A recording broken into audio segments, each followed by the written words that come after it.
이건 그냥 무기 판매가 아닙니다.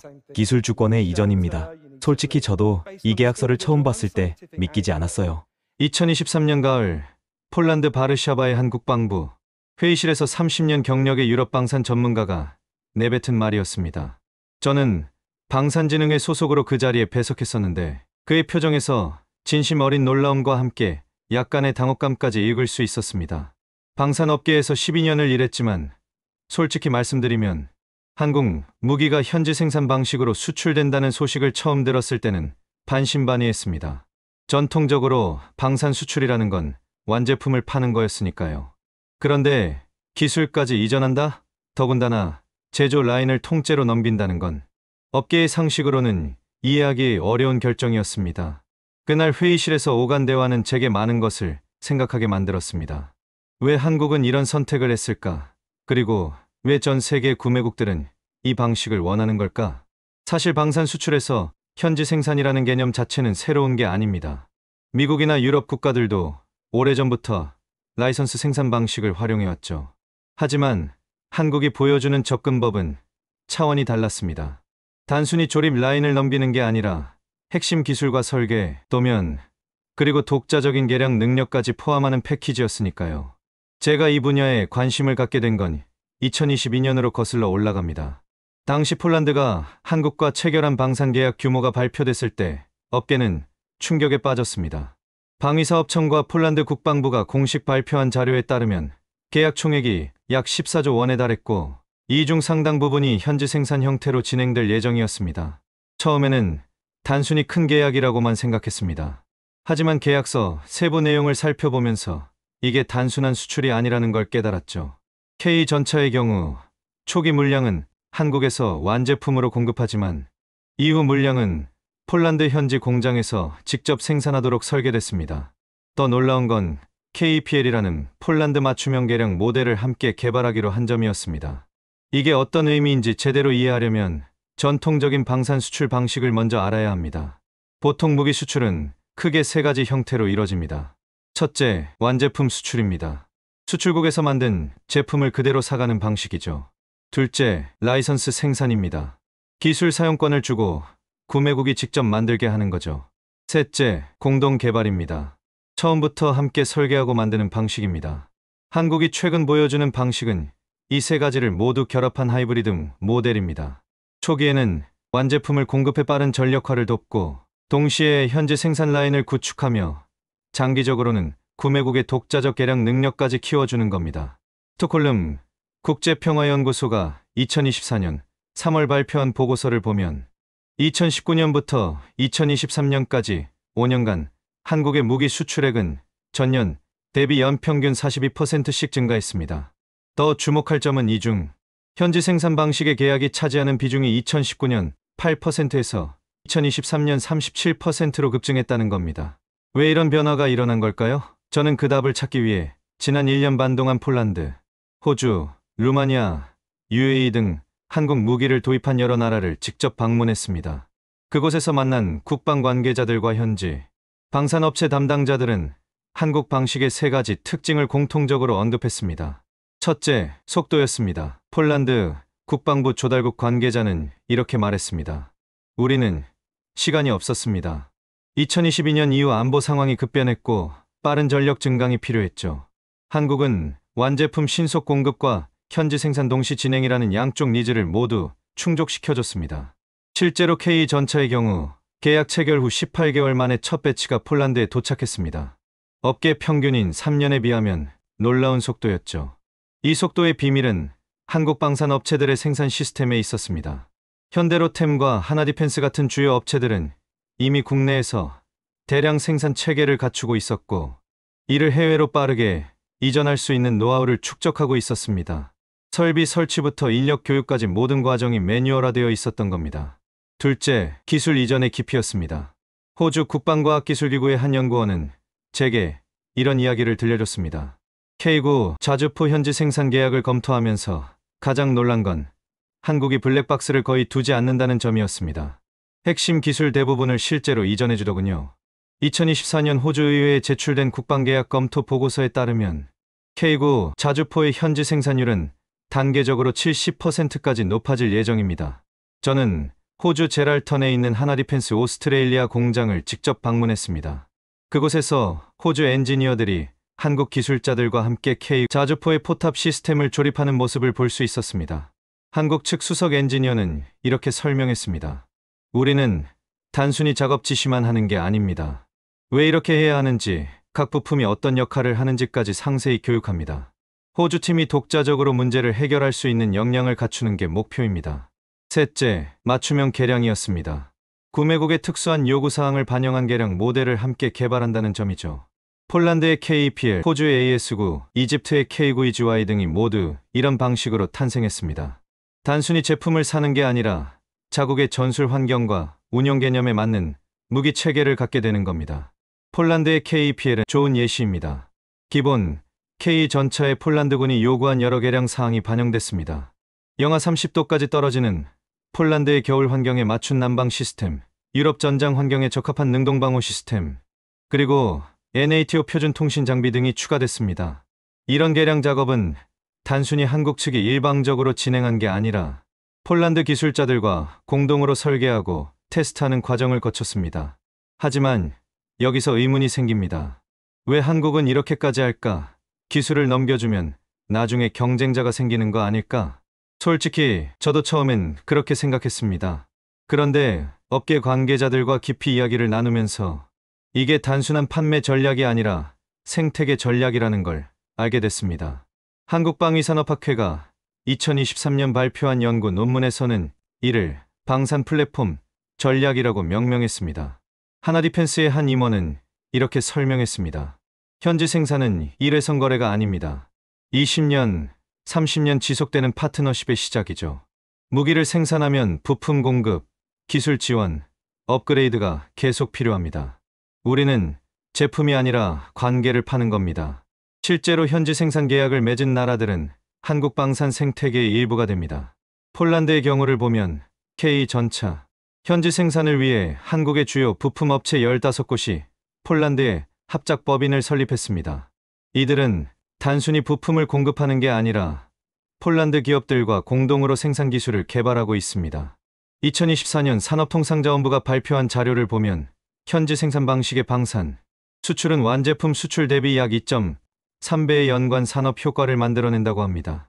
무기 자체만 파는 게 아니라 부품, 소재, 장비, 소프트웨어, 교육훈련 등 전체 밸류체인이 함께 움직이기 때문입니다. 예를 들어 K 전차 한 대를 현지 생산하려면 약 8,000개의 부품이 필요합니다. 이 중 30%는 한국에서 직접 공급하고 나머지는 현지에서 조달하거나 합작으로 생산합니다. 각 부품마다 품질 기준이 있고 이를 충족하기 위한 기술 지원이 필요합니다. 이 과정에서 현지 중소기업들의 기술 수준이 함께 올라가는 겁니다. 그렇다면 구매국 입장에서는 어떨까요? 왜 이들은 더 비싼 현지 생산 방식을 선택하는 걸까요? 루마니아 국방부 장관의 2024년 의회 연설을 보면 그 답을 찾을 수 있습니다. 우리는 무기만 사는 게 아닙니다. 방위산업 역량을 키우는 겁니다. K9 자주포 현지 생산은 루마니아 방산업체들에게 세계적 수준의 기술과 품질 관리, 노하우를 배울 기회를 줍니다. 실제로 유럽의 여러 나라들은 NATO 회원국으로서 국방비의 일정 비율을 자국 방산에 투자해야 하는 의무가 있습니다. 하지만 독자적으로 첨단 무기를 개발하기엔 시간도 돈도 부족한 상황이죠. 현지 생산 방식은 이 두 마리 토끼를 동시에 잡는 방법입니다. 폴란드 방산업체 HSW의 CEO는 지난해 한 인터뷰에서 이렇게 말했습니다. K 전차 생산에 참여하면서 우리 엔지니어들은 최신 장갑 차량 기술을 배우고 있습니다. 이 역량은 향후 우리가 독자적으로 다른 장갑 차량을 개발할 때도 활용될 겁니다. 호주도 마찬가지입니다. 호주 정부는 자국 방산 육성을 국가 전략 과제로 설정했습니다. K9 자주포 현지 생산 프로젝트를 통해 호주 방산 업체들은 정밀 기계 가공, 전자, 시스템 통합, 품질 관리 등 핵심 역량을 축적하고 있습니다. 호주 국방부가 2023년 발표한 국방산업 발전 보고서에 따르면 이 프로젝트를 통해 약 400개의 중소방산 업체가 직간접적으로 참여하고 있으며 3,200여 개의 일자리가 창출됐다고 합니다. 여기서 흥미로운 점은 한국의 현지 생산 모델이 단순히 양자 관계를 넘어 다자간 협력으로 확대되고 있다는 겁니다. 폴란드에서 생산된 K 전차의 일부 부품은 체코와 슬로바키아 업체들이 공급합니다. 호주의 K 자주포에는 일본 기업이 만든 광학 장비가 들어갑니다. 런던 국제전략연구소가 2024년 4월 발표한 보고서는 이를 방산 공급망의 재편이라고 분석했습니다. 전통적으로 미국과 유럽 중심이었던 글로벌 방산 생태계의 새로운 축이 형성되고 있다는 겁니다. 그렇다면 이런 변화가 가능했던 배경은 뭘까요? 저는 크게 세 가지 요인을 발견했습니다. 첫째, 한국 방산의 기술 경쟁력입니다. 국방과학연구소가 2023년 발행한 기술 백서에 따르면 한국의 방산 기술 수준은 전 세계 7위권입니다. 특히 지상 무기, 함정, 훈련기 분야에서는 세계 5위권의 기술력을 보유하고 있습니다. 이 정도 수준이면 현지 생산을 해도 품질을 보장할 수 있는 겁니다. 이런 기술력은 하루아침에 만들어진 게 아닙니다. 1970년대부터 시작된 방위산업 육성 정책, 냉전 시대의 안보 위협 속에서 축적된 실전 경험, 그리고 끊임없는 연구개발 투자가 만들어낸 결과입니다. 한국은 매년 국방 예산의 약 8%를 연구개발에 투자하고 있는데 이는 주요 방산 수출국 중에서도 높은 비율입니다. 둘째, 가격 경쟁력입니다. 같은 성능의 무기를 유럽이나 미국 제품 2030% 저렴하게 공급할 수 있다는 게 업계의 평가입니다. 여기에 현지 생산으로 물류비와 관세를 절감하면 가격 경쟁력은 더욱 높아집니다. 하지만 단순히 저렴하다고 해서 팔리는 건 아닙니다. 가격 대비 성능, 즉 가성비가 뛰어나다는 게 핵심입니다. K9 자주포의 경우 사거리, 정확도, 연사 속도 등 주요 성능 지표에서 유럽의 경쟁 제품 대등하거나 더 나은 성능을 보이면서도 가격은 훨씬 저렴합니다. 셋째, 유연성입니다. 한국 방산업체들은 구매국의 요구사항을 빠르게 반영하는 것으로 알려져 있습니다. 제인스 디펜스 위클리가 2023년 실시한 전 세계 국방조달 담당자 대상 설문조사에서 한국 방산업체들은 고객 대응성 부문에서 가장 높은 점수를 받았습니다. 이 유연성은 한국 방산업체들의 조직 문화에서 비롯됩니다. 대기업 중심의 체계적인 관리와 중소기업의 민첩함이 결합된 독특한 구조를 가지고 있습니다. 고객의 요구사항이 들어오면 빠르게 검토하고 실현 가능성을 판단하고 구체적인 솔루션을 제시하는 과정이 매우 신속합니다. 하지만 이 모든 게 순탄하게만 진행되는 건 아닙니다. 현지 생산에는 리스크도 따릅니다. 가장 큰 우려는 기술 유출입니다. 핵심 기술을 넘겨줬을 때 그게 제3국으로 흘러갈 가능성이 있습니다. 실제로 방위사업청은 현지 생산 계약을 체결할 때 매우 엄격한 기술 보호 조항을 포함시킵니다. 제3국 이전 금지, 역설계 금지, 기술정보 보안 의무 등이 명시됩니다. 한 방위사업청 관계자는 이렇게 설명했습니다. 우리는 이전하는 기술을 핵심 기술, 일반 기술, 공개 가능 기술로 세분화합니다. 핵심 기술은 가능한 한 이전하지 않거나 이전하더라도 예우 엄격한 통제하에 둡니다. 예를 들어 K 전차의 경우 복합장갑의 정확한 구성과 제조 공정은 한국에서만 생산하고 완제품 형태로 공급합니다. 또 다른 리스크는 품질 관리입니다. 아무리 기술을 이전해도 현지에서 생산한 제품의 품질, 한국에서 만든 것과 같은 수준을 유지하려면 지속적인 관리가 필요합니다. 하나디펜스는 이를 위해 폴란드 현지 공장에 한국인 기술자 50여 명을 상주시키고 있으며 폴란드 기술자들을 한국으로 초청해 6개월간 교육하는 프로그램을 운영하고 있습니다. 제가 폴란드 공장을 방문했을 때 한국인 품질관리 담당자가 이런 말을 했습니다. 처음 1년은 정말 힘들었습니다. 작업 문화도 다르고 품질 기준에 대한 이해도 달랐으니까요. 하지만 끊임없이 소통하고 교육하면서 지금은 거의 한국 공장 수준의 품질을 유지하고 있습니다. 그럼에도 불구하고 업계 전문가들은 현지 생산 모델이 향후 방산 수출의 주류가 될 것으로 전망합니다. 맥킨지가 2024년 발표한 글로벌 방산 시장 전망 보고서에 따르면 2030년까지 전 세계 방산 수출의 45%가 현지 생산 또는 공동 생산 방식으로 이뤄질 것으로 예측됩니다. 실제로 한국 방산의 현지 생산 모델은 이미 다른 분야로 확산되고 있습니다. 루마니아는 K9 자주포에 이어 K-스무한 장갑차의 현지 생산도 추진 중입니다. 사우디아라비아는 천궁대공 미사일 시스템의 현지 생산을 협의하고 있습니다. 필리핀은 FA-50 경전투기의 정비 및 개량 센터를 자국 내에 설립하기로 했습니다. UAE 한국과의 협력을 한 단계 더 발전시키고 있습니다. 천공대공 미사일 시스템을 도입하면서 단순 현지 생산을 넘어 공동 연구개발 프로그램을 시작했습니다. UAE의 사막 환경에 최적화된 개량형을 함께 개발하고 이를 다른 중동 국가들에 수출하는 방안까지 논의하고 있습니다. 더 흥미로운 건 이런 현지 생산 경험이 구매국들의 방산 수출로 이어지고 있다는 점입니다.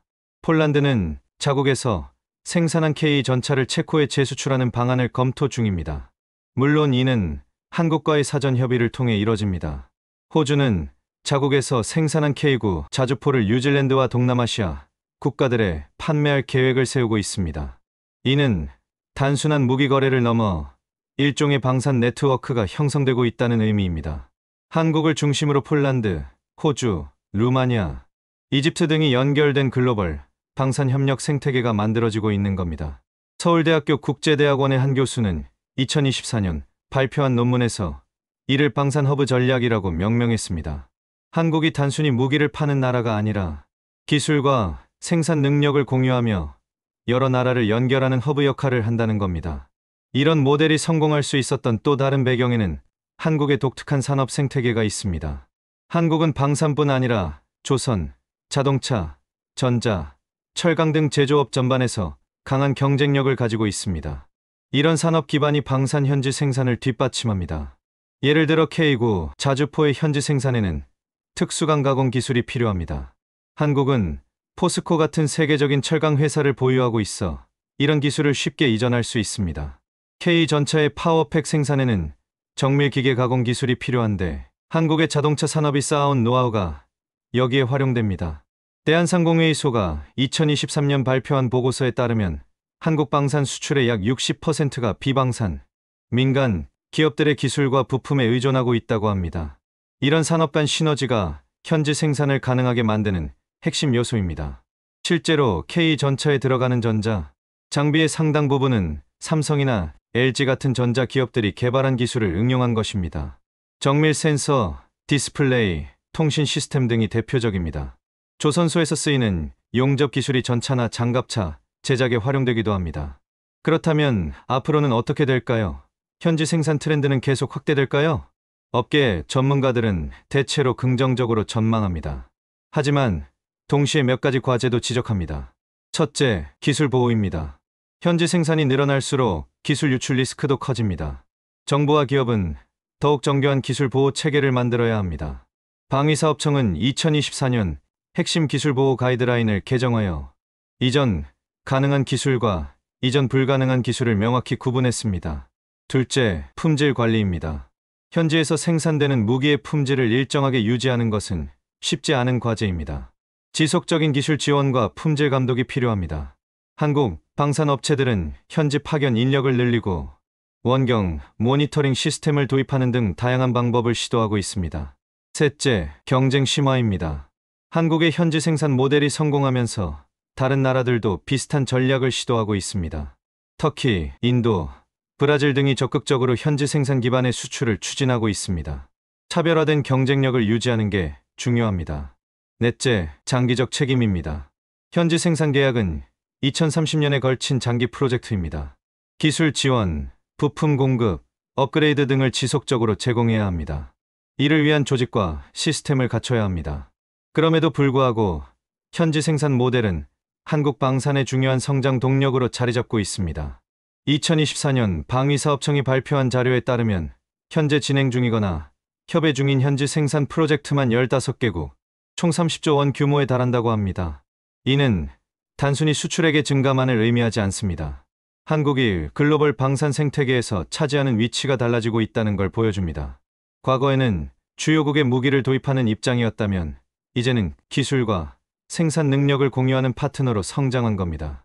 제가 1년 반 동안 여러 나라를 다니며 느낀 가장 인상적인 변화는 한국 방산에 대한 인식이었습니다. 과거에는 저렴한 대안으로 여겨졌다면 이제는 신뢰할 수 있는 파트너로 평가받고 있습니다. 폴란드에서 만난 한 장군은 제게 이렇게 말했습니다. 한국과의 계약은 단순히 무기를 사는 것이 아닙니다. 우리의 국방 역량을 함께 키워가는 파트너십입니다. 이런 관계를 맺을 수 있는 나라는 많지 않습니다. 호주 국방부의 한 관계자도 비슷한 말을 했습니다. K9 자주포 프로젝트를 통해 우리가 얻은 건 무기만이 아닙니다. 우리 방산 업체들이 세계적 수준의 생산 기술을 배우고 있습니다. 이게 진정한 기술 이전입니다. 이런 평가들을 들으면서 저는 한국 방산의 현지 생산 전략이 단순히 영리한 비즈니스 모델을 넘어서는 의미가 있다는 걸 깨달았습니다. 이는 상호 성장과 협력을 추구하는 접근법입니다. 한국은 수출을 통해 경제적 이익을 얻고 구매국은 방산 역량을 키웁니다.